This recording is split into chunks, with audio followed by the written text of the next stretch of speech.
Hello guys, आप सब लोगों का स्वागत है श्री रामा स्पीच चैनल पर। मेरा नाम मीना गोस्वामी। आप सब कैसे हैं? मैं आशा करती हूँ आप सब बहुत अच्छे होंगे। आप सबको राधे राधे, जय श्री कृष्ण। जैसे कि गाइस हम लोग पिछली क्लासेस में पढ़ चुके हैं, वर्णमाला हम लोग का समाप्त हो चुका है। जो भी मेरे नए विद्यार्थी हैं जो देख रहे हैं, मैं उनसे यही चीज कहूंगी कि आप पिछली पिछली क्लासेस को जरूर देख लीजिए, क्योंकि मैंने उसमें वर्णमाला पूरा डिटेल से आपको पढ़ाया हुआ है, बहुत अच्छे तरीके से समझाया हुआ है। और ये जो मतलब हमारा जो वर्णमाला है, तो ये मतलब वर्णमाला का पूरा एक सार है, जिसमें मैंने बोली थी कि सारणी के रूप में आपको समझा दूंगी।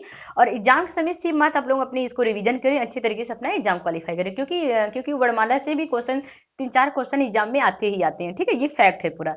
तो चलिए guys, हम लोग स्टार्ट करते हैं वर्णमाला। अब देखिए वर्णमाला थोड़ा सा रिवीजन कर लेते हैं। देखिए यहाँ पर दिया हुआ है कि उच्चारण स्थान के आधार पर वर्णमाला के विभिन्न वर्णों का वर्गीकरण। ठीक है, तो ये मतलब गाइज रहा आपका ये पूरी सारणी रही। अब ये सारणी के बाद थोड़ा से हम लोग थोड़ा रिवीजन कर लेते हैं कि मतलब वर्णमाला किसे कहते हैं या वर्ण किसे कहते हैं। ठीक है, देखिए यहाँ पर से लिखा हुआ है वर्णमाला। अब देखिए यहाँ पर वर्णमाला का मतलब क्या होता है या वर्णमाला किसे कहते हैं। जो भी मेरे नए विद्यार्थी हैं तो वो थोड़ा सा समझते चले। देखिए वर्णों को व्यवस्थित क्रमबद्ध समूह को क्या कहते हैं? वर्णमाला कहते हैं। तो बहुत सारे विद्यार्थी ये सोच रहे होंगे कि मैं वर्ण किसे कहते हैं। अगर यहाँ पर से निकल के आ रहा आपका वर्ण, अगर यहाँ पर हम वर्णमाला की बात करें, वर्णमाला, देखिए दो वर्णों के मेल से क्या बन गया? आपका वर्णमाला बन गया। ठीक है, दो वर्णों के मेल से क्या बन गया? वर्णमाला बन गया। अब देखिए गाइस, यहाँ पर जो निकल के आपका आ रहा है, उभर के सामने आ रहा है, वो वर्ण आ रहा है। तो बहुत सारे विद्यार्थी ये सोच रहे होंगे मैम वर्ण किसे कहते हैं। देखिए जब हम किसी से बातचीत करते हैं, जो भी हमारे मुंह से जो ध्वनियां आवाजें निकलती हैं, उसी को हम क्या कहते हैं? वर्ण कहते हैं। वो उसी को हम ध्वनि कहते हैं। और जब हम लोग उसी मतलब ध्वनि को जब हम लोग लिख देते हैं या चिन्हित कर देते हैं, तो उसी को हम लोग क्या कहते हैं? वर्ण कहते हैं। ठीक है, अब देखिए वर्ण के कितने रूप होते हैं? वर्ण के दो रूप होते हैं। कौन कौन से? एक आपका स्वर होता है गाइस, और एक आपका व्यंजन होता है। तो जैसे कि यहाँ पर दिया हुआ है, ये आपका स्वर दिया हुआ है और ये आपका व्यंजन दिया हुआ है। अब देखिए यहाँ पर अगर हम बात करें कि स्वर किसे कहते हैं, बहुत सारे विद्यार्थियों के दिमाग में ये आ रहा होगा मैम स्वर किसे कहते हैं। देखिए जो आपका स्वर होता है वो स्वतंत्र रूप से बोला जाता है, और यहीं पर जो व्यंजन होता है वो स्वरों की सहायता से बोली जाती है। किसकी सहायता से? स्वरों की सहायता से। ठीक है, अब देखिए यहाँ पर ये मतलब स्वरों की सहायता से इनका उच्चारण होता है। अगर स्वरों की सहायता से इनका उच्चारण नहीं होता है, तो उसके नीचे क्या लग जाता है? हलंत लग जाता है। क्या लग जाता है? हलंत। तो ये मतलब वास्तविक व्यंजन बन जाते हैं। ठीक है, तो अब यहाँ पास हुए। अब देखिए यहाँ पास अगर आपसे ये पूछा जाए कि स्वरों की कुल संख्या कितनी होती है, तो गाइस आप बताओगे 11+2, मतलब ये आपका क्या होता है? अयोगवा होता है। ठीक है, अगर ये पूछा जाए कि हिंदी वर्णमाला में स्वर की संख्या कितनी होती है, तब आप बताओगे 11 होती है। कितनी होती है गाइस? 11 होती है। ठीक है, अब देखिए हम लोग यहाँ पास आते हैं। अब थोड़ा हम स्वर के बारे में जान लेते हैं कि स्वर मतलब स्वर का वर्गीकरण जान लेते हैं। स्वर का वर्गीकरण, देखिए अगर शायद यहाँ पर मैं बात करूँ कि स्वरों का वर्गीकरण कैसे होता है या कितने, मतलब देखिए स्वरों का जो वर्गीकरण होता है वो कई प्रकार से होता है। एक मतलब होता है आपका उत्पत्ति के आधार से होता है। दूसरा मतलब होता है उच्चारण काल के आधार पर होता है। तीसरा जो होता है आपके होठों की स्थिति के आधार पर होता है। और जो चौथा आपका होता है जीभ के प्रयोग के आधार पर होता है। तो आइए गाइस थोड़ा थोड़ा हम लोग रिवीजन कर लेते हैं।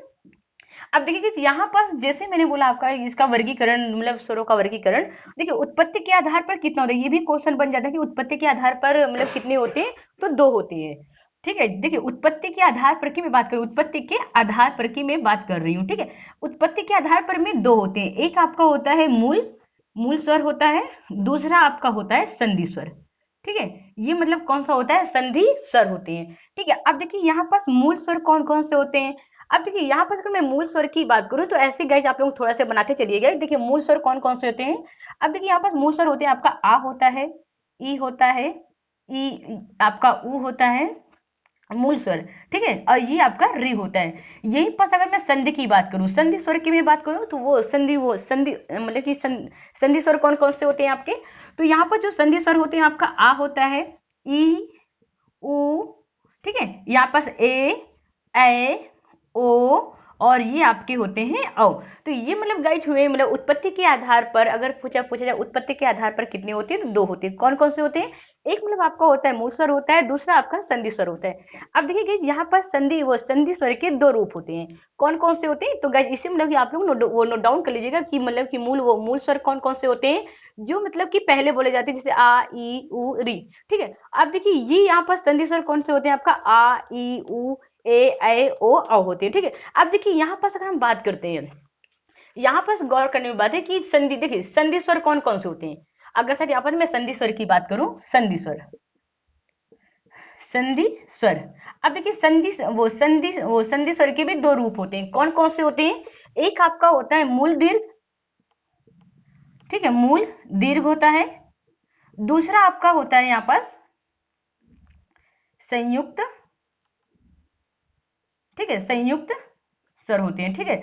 तो यहाँ पास होता है आपका संयुक्त होता है। अब देखिए यहाँ पर अब देखिए मूल मतलब दीर्घ को क्या बोलते हैं? मूल मतलब दीर्घ को बोलते हैं सजाती बोलते हैं। जो जो मतलब गाइस जो हम लोग बोलते हैं ना मूल मतलब दीर्घ को जो बोलते हैं यहाँ पास क्या होते हैं आपकी सजाती होते हैं। अब देखिए सजाती, यहाँ पास आप ऐसे करके लिख दीजिए सजाती होते हैं। क्या होते हैं? सजाती होते हैं। सजाती मतलब क्या होता है? जैसे मतलब कि यहाँ पास अगर हम बात करें, जैसे आपका दिया होगा आ प्लस आ मिलकर क्या बनते हैं? नए। देखिए आ प्लस आ मिलकर क्या बनता है? इससे मतलब नए वर्ण का या नए स्वर का क्या होता है? निर्माण होता है। तो आपका क्या बन गया? आ। इसी तरह जब आपका ई प्लस ई बनता है तो क्या बन जाता है? नए जो वर्ण आते हैं या फिर नए जो स्वर आते हैं वो आपका क्या होता है? बड़ी ई होती है, ठीक है। यहाँ पास उ प्लस उ मिलकर क्या बनते हैं? नए जो वर्ण का निर्माण होता है, या तो आप नए स्वर कह लीजिए, वो बड़ा उ होता है। तो यहाँ पास देखिएगा, यहाँ पास एक चीज आप याद रखिएगा, बच्चे सबसे ज्यादा कंफ्यूज किस में होते हैं? या तो बच्चे इसमें मूल स्वर की बात करें तो कौन कौन से होता है आपका? यहाँ पास होगा आ ई, देखिए मैं क्लियर करते हुए चल रही हूँ, ठीक है, री होते हैं। यही पास अगर शायद आपसे बात करें मूल दीर्घ, क्योंकि आजकल क्वेश्चन मूल दीर्घ से बच्चे बहुत ज्यादा पूछे जाते हैं, जिससे बच्चे कंफ्यूज हो जाते हैं, ठीक है। तो ये आपका क्या हो गया? मूल दीर्घ। मूल दीर्घ को आप ऐसे भी मतलब याद कर सकते हैं सजाती से, ठीक है। ये मतलब कौन से होते हैं? सजाती होते हैं। तो मूल जो दीर्घ आपके होते हैं गाइज, वो आपका होता है आ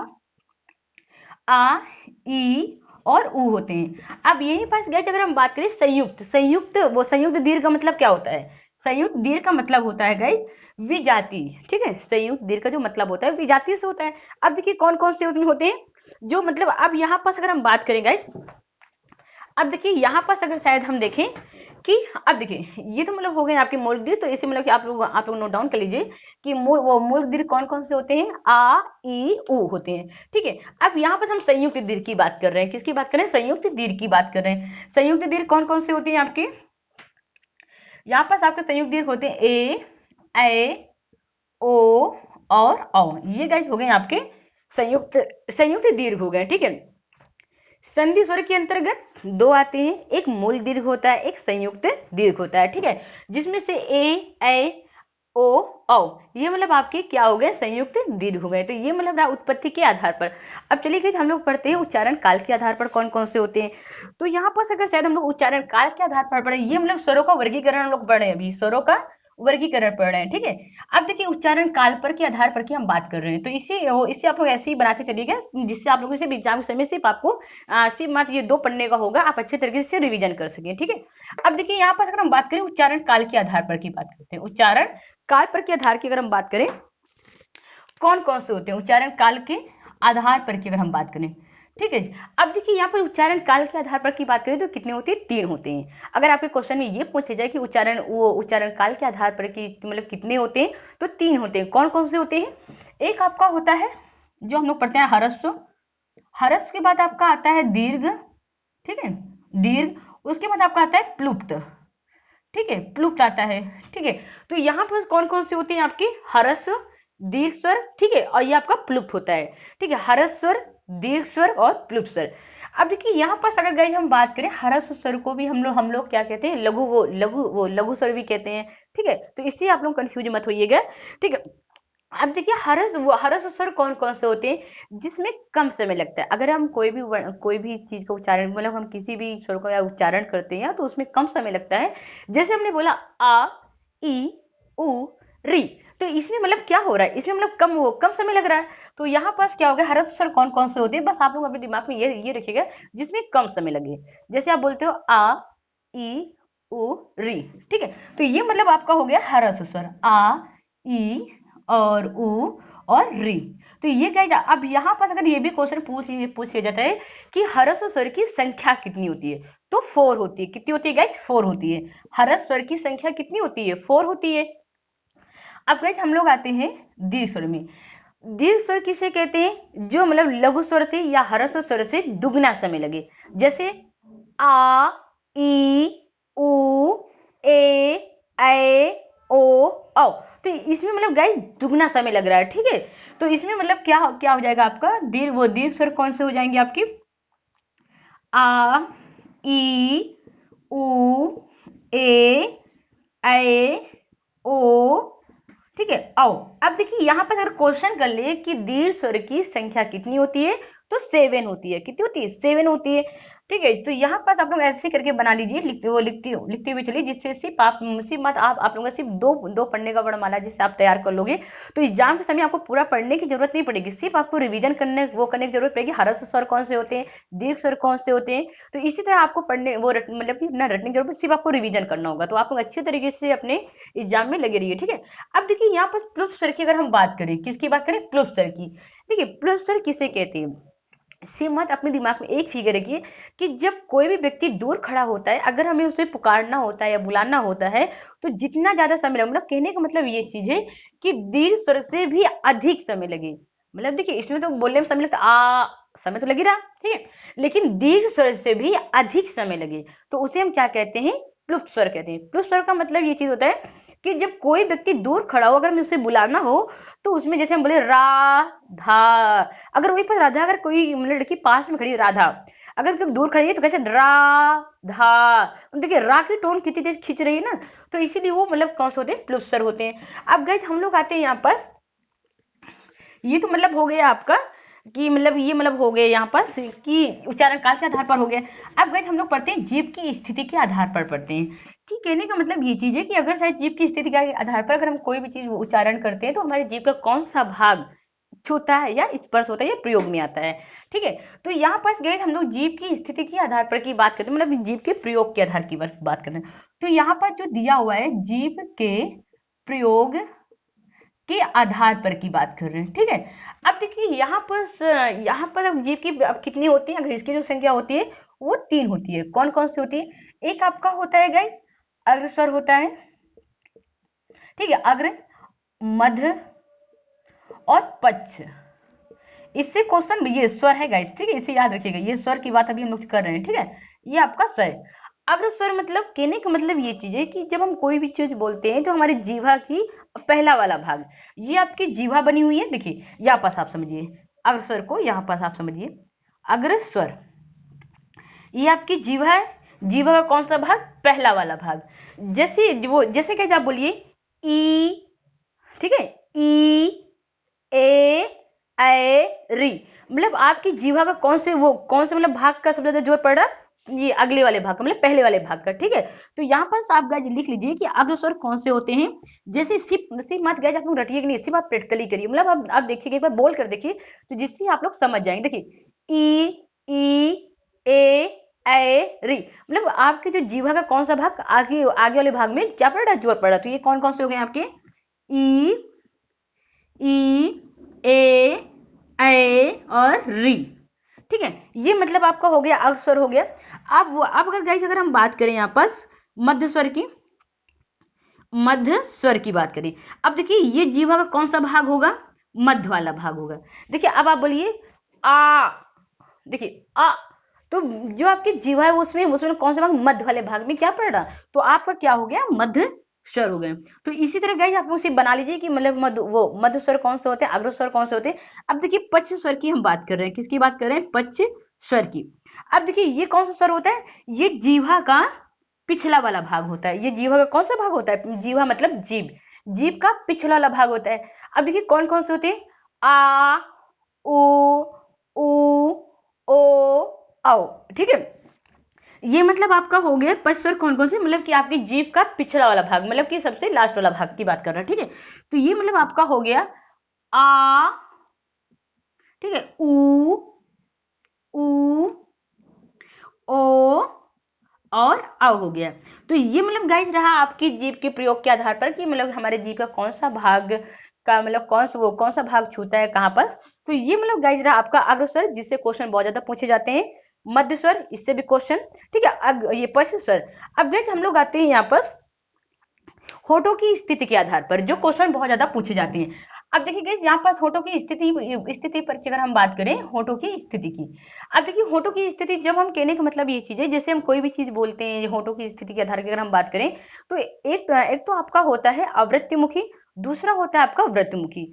अवृत्तिमुखी का मतलब क्या होता है कि जैसे हम कोई भी वर्ड का उच्चारण करते हैं, तो हमारे जो मुंह का जो मतलब जो आकार होता है वो फैलावदार हो जाता है। जब फैलावदार हो जाता है तो वो मतलब अवृत्तमुखी होता है, और जो गोलादार हो जाता है वो वृत्तमुखी हो जाता है। ठीक है, तो आप इस तरह समझिएगा कि कोई भी चीज को फिर मैं बोले इसको रटने की जरूरत नहीं है, सिर्फ आप प्रैक्टिकली करिएगा, एक बार आप महसूस करिए कि देखिए कैसे हम बोलते हैं तो हमारे मुंह की स्थिति कैसे होती है। तो इसी इसी के आधार पर हम लोग बात कर रहे हैं। अब देखिए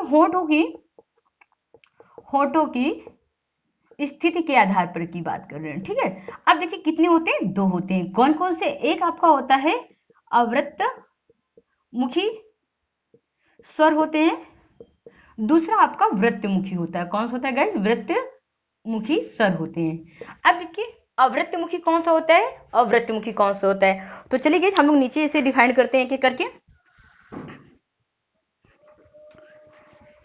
अब देखिए गाइस यहाँ पर दिया हुआ है अवृत्तमुखी की अगर हम बात करें, अवृत्त, ठीक है, अवृत्तमुखी। अब अवृत्तमुखी स्वर कौन कौन से होते हैं?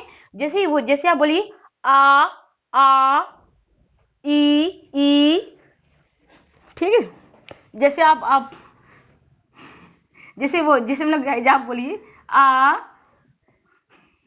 आ, ठीक है, ई, तो आपकी जो होंठ की जो स्थिति है वो मतलब क्या हो रही है, फैलावदार हो रही है।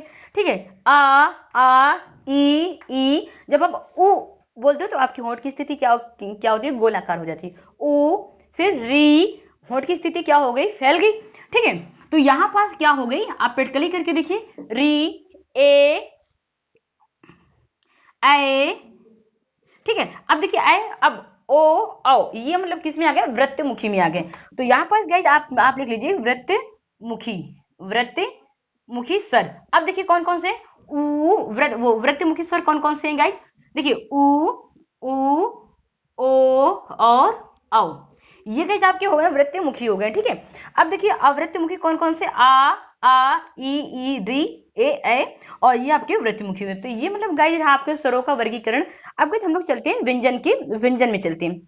अब देखिए जो भी मेरे नए विद्यार्थी, मैं उनसे ये चीज कहूंगी कि आप पिछली क्लासेस जरूर देख लीजिएगा, जिससे मतलब ये मतलब आप लोगों को अच्छी तरीके से तब आप समझ पाएंगे कि मतलब ये मैम क्या बता रही है। ठीक है, जब आप क्लासेस देख लोगे तो ये थोड़ी चीजें, नमूने वाली चीजें आपको बहुत जल्दी समझ में आ जाएंगी और एग्जाम के समय आपको दिक्कत नहीं होगी।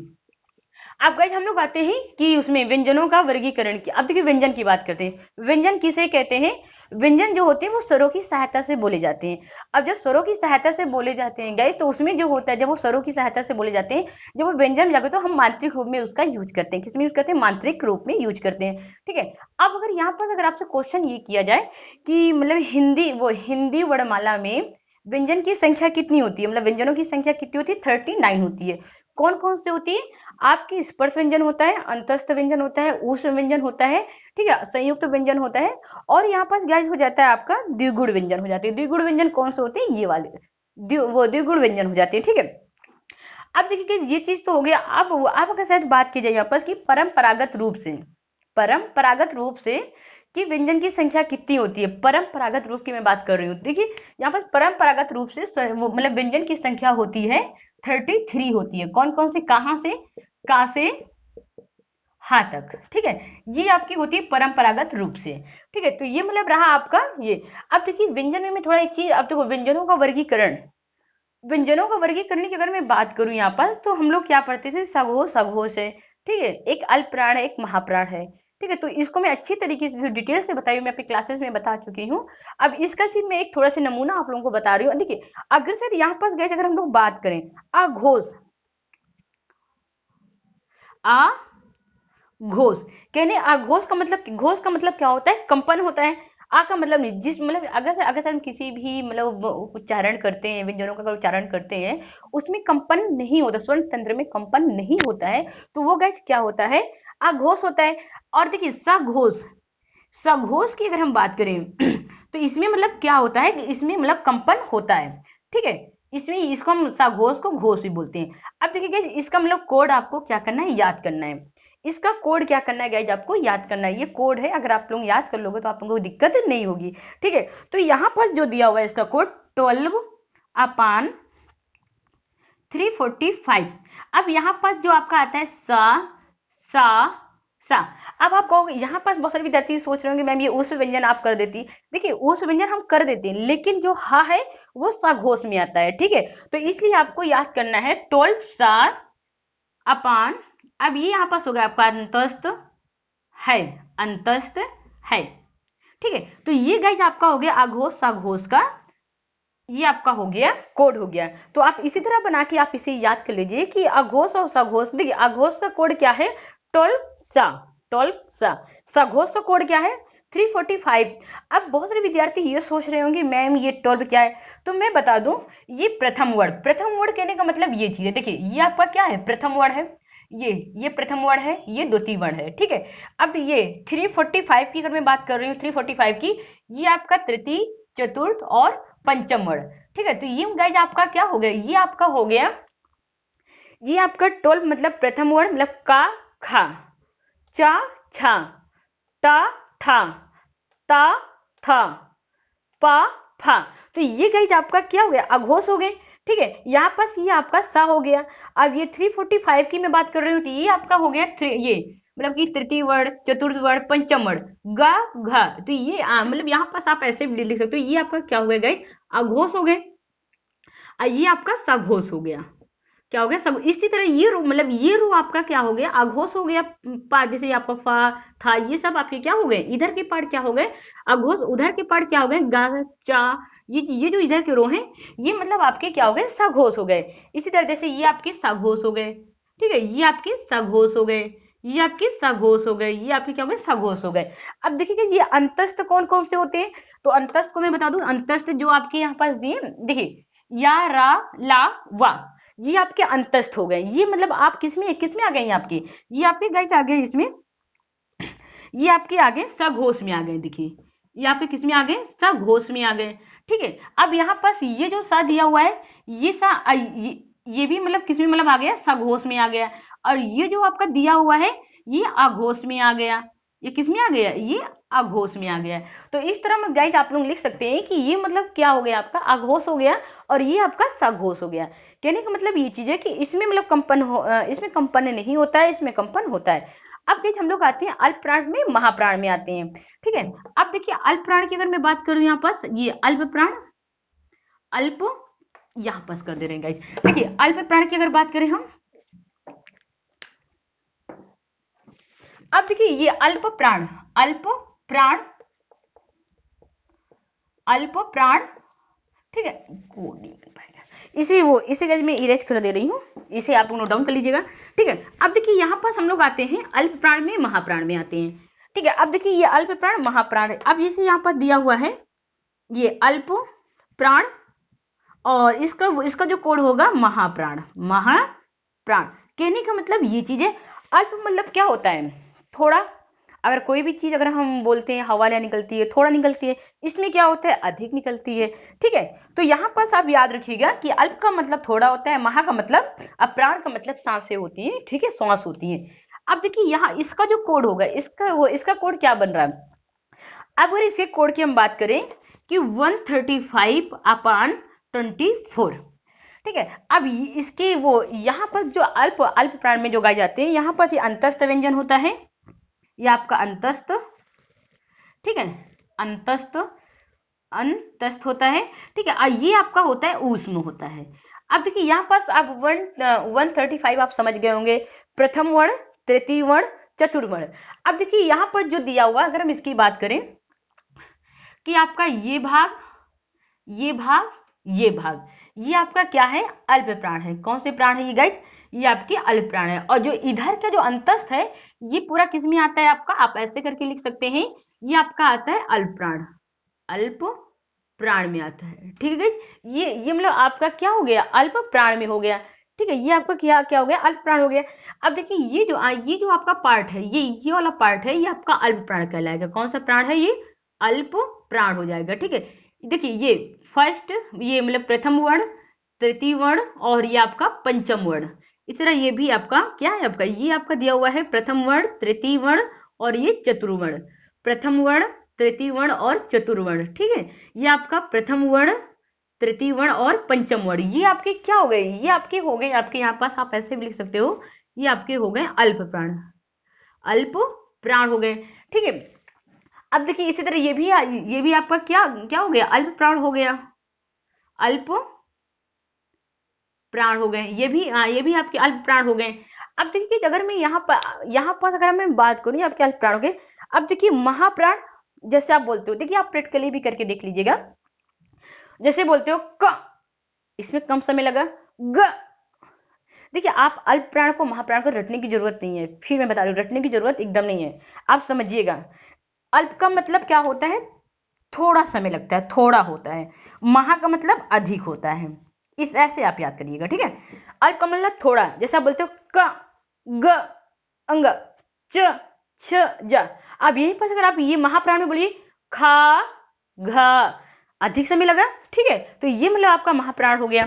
अल्प प्राण में कम समय लगता है, ठीक है, जैसे च, ज, या, ठीक है। अब देखिए ये जो बच्चा कुछ है, अब यहां पर की अगर गाइज हम बात करें, ये यहां पास आपका ये चीज, ये आपका गाइज क्या हो गया, महाप्राण, ठीक है, समझ जाइएगा, महाप्राण।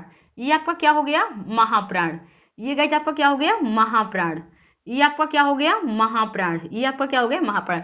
और ये जो पूरा पार्ट है आपका, अगर मैं इसकी बात करूं, ये पूरा पार्ट आपका क्या हो गया, ये आपका हो गया महाप्राण। जैसे हा, सा, अधिक समय लग रहा, तो ये आपका क्या हो गया, महाप्राण हो गए, महाप्राण।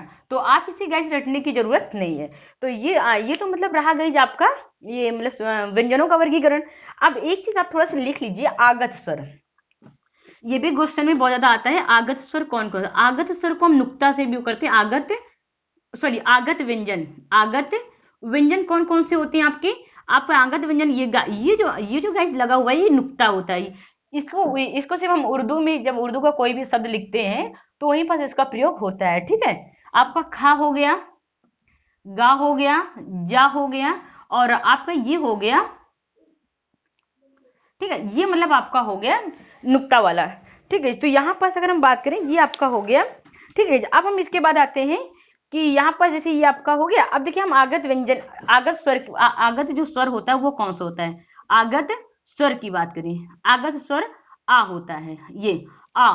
जैसे हम लोग पहले बोले थे डॉक्टर, अगर वैसे देखती तो ये मतलब आगत स्वर आपका हो गया, ये हो गया। अब वैसे हम लोग जल्दी से मतलब करते हैं कि ये उच्चारण स्थान के आधार पर वर्णमाला का विभिन्न वर्गीकरण। अब देखिए गाइस, अगर यहाँ पर देखिए आपको किसी भी उच्चारण स्थान के रटने की जरूरत नहीं है, ठीक है। आपको सिर्फ आप कोई भी चीज को प्रैक्टिकली करिए। देखिए जैसे आप बोलते हो आ, क, ख, ग, घ, अंग। देखिए आप जब बोल रहे हो तो इसमें मतलब जोर कहाँ आपका पड़ रहा है, कंठ में पड़ रहा है। जैसे बोलते हो आ, तो ये मतलब जोर कहाँ पड़ रहा है आपका, इसका जो उच्चारण स्थान होगा कंठ से हो रहा है, ठीक है। तो कंठ से इसका जो नाम होता है, उच्चारण स्थान का जो नाम होता है कंठ। अब अगर बात करें यहाँ पर ई, देखिए यहाँ पास आप तालु और मूर्धा को समझिएगा, क्योंकि बहुत सारे विद्यार्थी तालु और मूर्धा से कंफ्यूज होते हैं। जैसे आप बोलते हो ई, आपकी जो जीवा है वो नीचे की ओर जा रही है। अगर आपकी जब आप किसी वर्ण का उच्चारण करें और आपकी जीवा अगर नीचे जाए तो वो तालु से होती है। सिर्फ आपको इतना फैक्ट याद करना है, ठीक है। अब देखिए जैसे आप बोल रहे हो ई, चा, छा, जा, झा, या, तो आपकी जो जीवा है वो नीचे की ओर और मतलब जा रही है, तो वो मतलब क्या हो गई, तालु से हो गया, ठीक है। अब देखिए री, आप बोलते हो री, टा, ठा, ड, ढ, अड़, तो आप जब बोल रहे हो तो आपकी जीवा ऊपर की ओर जा रही है। जब ऊपर की ओर जाए तो आप समझ जाइए कि मूर्धा है, ठीक है। तो ये मूर्धा से है। अब देखिए हम लोग आते हैं ता, था, दा, धा, ना। अब देखिए जब आप ता, था बोलते हो तो आपकी जो जीवा है वो दांत में जाके क्या होती है, स्पर्श होती है, तो वो दंत से हो जाती है। तो उसका जो उच्चारण स्थान होता है वो किससे होता है, दंत से हो जाता है, ठीक है। अब अगर हम यहाँ पास बात करें कि अंग, देखिए जब अंग बोलते हो, अंग, तो यहाँ पास आपके मुख और नाक में क्या पड़ रहा है, जोर पड़ रहा है। तो ये मतलब क्या हो गया आपका मुख और नाक, जिसको हम बोलते हैं, इसका जो उच्चारण जो नाम होता है अनुनासिक से होता है। अब देखिए यहाँ पर बहुत सारे विद्यार्थी इसमें बहुत कंफ्यूज होते हैं कि ये कहाँ होता है, ए, ऐ, ओ, औ। तो देखिए आपको रटने की जरूरत नहीं है। जैसे आप बोलते हो ए, ऐ, तो आपका जोर कहाँ पड़ रहा है, कंठ में और तालु। देखिए आप बोलिए फिर ए, ऐ, तो आपकी जो जीवा है वो नीचे की ओर गई, तो आप समझ गए तालु है, और जोर कहाँ पड़ रहा है, कंठ। तो ये मतलब क्या क्या हो गया आपका कंठ और तालु से है। इसी तरह अगर हम बात करें ओ और औ की बात करें, देखिए आप बोलिए ओ औ, तो आपका ये कंठ से और होंठ से, ओ औ, तो आपका ये कंठ और ये होंठ से हो गए, ठीक है। इसे गाइस हम लोग होंठ भी बोलते हैं, इसे यहाँ पास होंठ भी लिख लीजिएगा, कंफ्यूज मत होइएगा, ठीक है। अब देखिए यहाँ पास आपका आता है वा, तो ये दंत हो वा, ऊपर के दांत, नीचे की जीवा की मतलब जीभ की बात कर रहा, तो होंठ की बात करें तो दंत होंठ हो गया। इसी तरह गाइस देखिए यहाँ पर जो पंचमा अक्षर दिया है इसे अनुनासिक भी कहते हैं, ठीक है। ये आपका होता है स्पर्श व्यंजन के पंचमा अक्षर है। ये मतलब क्या होता है, ये नसिका से होता है, नसिका मतलब नाक से। जैसे आप बोलते हो अंग ई या अड़ा ना, तो ये सब मतलब क्या वो क्या क्या होता है, ये सब नाक से होता है, ठीक है। तो ये मतलब गाइस रहा आपका वर्णमाला का पूरा सार, जिसमें मतलब आपको ये पूरा पूरा हो गया गाइस। तो आप अच्छी तरीके से इसे शेयर करिएगा, सब्सक्राइब करिएगा। ओके, धन्यवाद।